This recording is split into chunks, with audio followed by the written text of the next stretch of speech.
Muchas gracias, Luis. Muy buenas tardes. Es un verdadero gusto, es un gran honor para mí que me hayan permitido compartir uno de estos casos que, como cuando platicaba contigo, es uno de esos casos que te marcan profesionalmente. Y cuando me hiciste la propuesta de seleccionar un caso que pudiera marcarme en mi carrera profesional desde cualquier ámbito, me costó mucho trabajo porque hay muchos casos que me han dejado grandes enseñanzas, que nos enseñan a ser cada vez más humildes, que nos enseñan cómo tratar y cómo evitar problemas, que es lo que hacemos en el día a día. Pero este caso, sin duda, lo quiero compartir con ustedes desde una perspectiva social, que es algo que a mí me ha marcado mucho. Y como bien dices, está vinculado justamente a uno de los pacientes institucionales que tenemos aquí en Perinato. Entonces les voy a presentar sin más preámbulos a mi paciente. Es una paciente femenina de 17 años que acude a la consulta principalmente por una revisión, que es lo que hacemos de rutina acá en el instituto, revisar, quitar las infecciones en nuestros pacientes. Y en este caso particularmente, la razón por la cual es atendida es porque está embarazada. Tiene embarazo adolescente, es algo que lo conocemos como una edad materna de riesgo, ya que per se que esta paciente a esta edad esté embarazada conlleva ciertos riesgos para el desarrollo correcto de su periodo gestacional.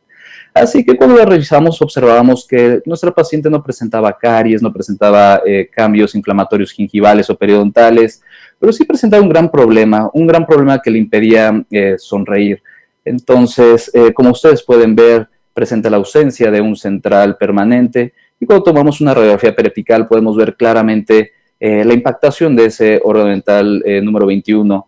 La impactación se antoja que es horizontal y que el borde incisal nos está viendo hacia el aspecto bucal. Entonces aquí nosotros necesitamos iniciar a planear cómo resolver el problema de nuestra paciente, ya que aunque no tenga infecciones no quiere decir que esté en completo estado de salud, pues esto puede llegar a tener repercusiones desde la perspectiva psicológica. Nosotros podemos revisar la literatura para planear cómo vamos a resolver este caso y tenemos perfectamente demarcadas cuáles son todos los abordajes que podemos hacer para poder lograr algo que los pacientes consideran que puede ser verdaderamente estético.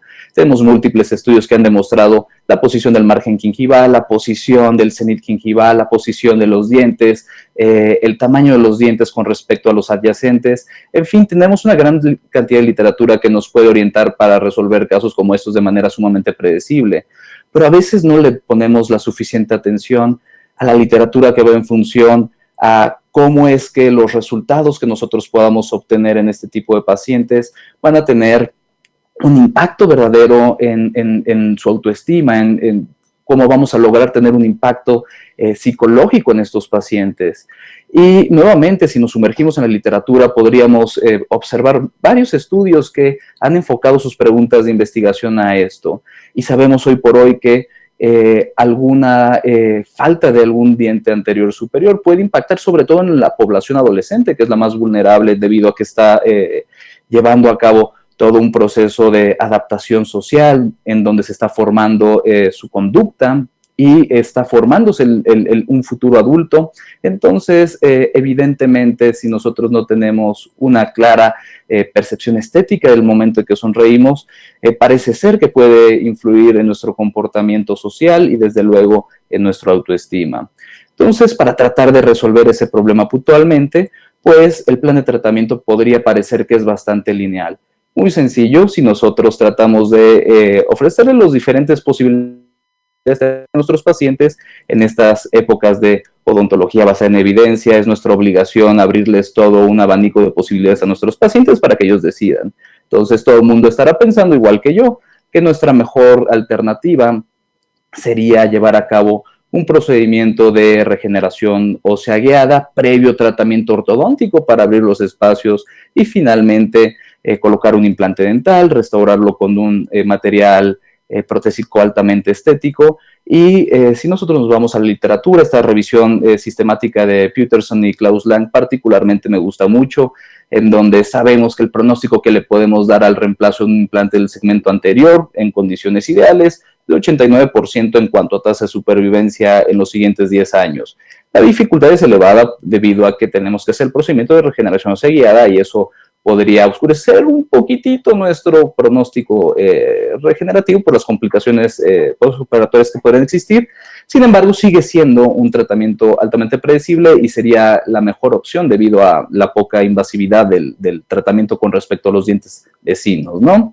Ahora tenemos otra alternativa, que es la prótesis fija de 3 unidades, nuevamente previo al tratamiento ortodóntico para generar este espacio. Y si analizamos esta misma revisión sistemática, podemos ver que nuestra predicción de éxito es del 87% a 10 años, es decir, muy similar al implante, si no es que igual que un implante. La tasa de sobrevida de una prótesis de 3 unidades en 10 años es igual de elevada que un implante en el segmento anterior, según esta revisión sistemática. La dificultad es intermedia, se resuelve más rápido y más fácil el caso. Y desde luego tenemos que contemplar una variable más, porque, como les estoy diciendo, estamos hablando de una paciente institucional y en los pacientes, independientemente de donde los tratamos, si es en nuestras consultas, en los hospitales, pues necesitan ajustarse una tercera variable no menos importante y es el costo del tratamiento. Entonces, el planteamiento aquí va en función a cuánto nos va a costar poder rehabilitar desde el punto de vista económico un central en una paciente que está en un sector vulnerable de la población. En este caso, nuestro plan número 1, que es el ideal, le tomaría 6 meses de salario mínimo, tomando en cuenta el salario mínimo a noviembre de este año, siendo este de $161.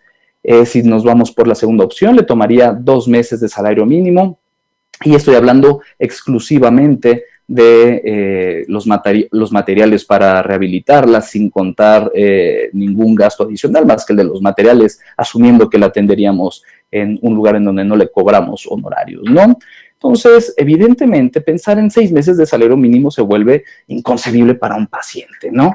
Que vive al día a día, que aparte tiene una nueva preocupación porque necesitamos conocer las dimensiones psicosociales del embarazo adolescente. Es una niña de 17 años que, como en una revisión de la literatura reciente con respecto al embarazo adolescente en México, sabemos que uno de los principales conflictos que tienen es la inquietud que sienten por la economía, ya que pues ni están terminados sus estudios, no van a poder pasar a una etapa profesional, tienen que hacerse cargo de un bebé ahora, no tienen la madurez psicológica, no tienen la madurez laboral. Entonces se vuelve un verdadero problema y todo esto tiene una repercusión psicológica importante. Sabemos que el embarazo adolescente está asociado a que dejen de estudiar, a que sientan vergüenza, se depriman, tengan ansiedad, culpa, se sientan iracundas. Entonces necesitamos ver como odontólogos un panorama muchísimo más amplio del solo observar el diente anterior superior que perdió. Necesitamos ver la forma en cómo podemos contribuir realmente para resolver el problema integral de estos pacientes, y de integral me refiero no al aspecto bucal, sino a su psicología, a su salud general. Entonces, podemos contribuir realmente los odontólogos con la calidad de vida de nuestros pacientes. Y a esta pregunta, la doctora Cecilia Guerrero llegó a una propuesta y tuvo una idea para poder resolver el problema de nuestra paciente. Y la propuesta fue basada en un tratamiento que hacemos rutinariamente acá en el hospital, que es un autotransplante. Ahora estamos platicándoles de un autotransplante de un central en donde no tenemos un lecho receptor aceptable, como normalmente sería un alveolo de 4 paredes íntegro.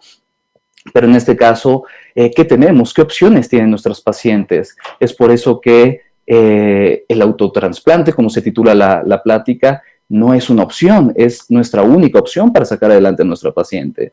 Entonces, haciendo el manejo interdisciplinario con el doctor Ricardo, con la doctora Cecilia Guerrero, para hacer el tratamiento de conductos, por un lado, para hacer el tratamiento de ortodoncia y finalmente quirúrgicamente colocar el central en su posición por medio de un procedimiento de autotransplante, pues nos vamos al pronóstico y sabemos que es impredecible debido a que no está en las condiciones ideales para llevarse a cabo. Sabemos que la dificultad técnica desde el punto de vista quirúrgico es elevada y cuánto le representa en cuanto al costo económico, pues el costo de los brackets representaría aproximadamente una semana de salario mínimo, lo cual generosamente la doctora Cecilia Guerrero patrocinó a esta paciente para que ni siquiera tuviera que gastar esa semana de salario mínimo para poder colocarse la aparatología ortodóntica, y empezamos el tratamiento con la doctora Cecilia Guerrero, que abre los espacios, y una vez que tenemos el espacio generado para hacer el autotrasplante,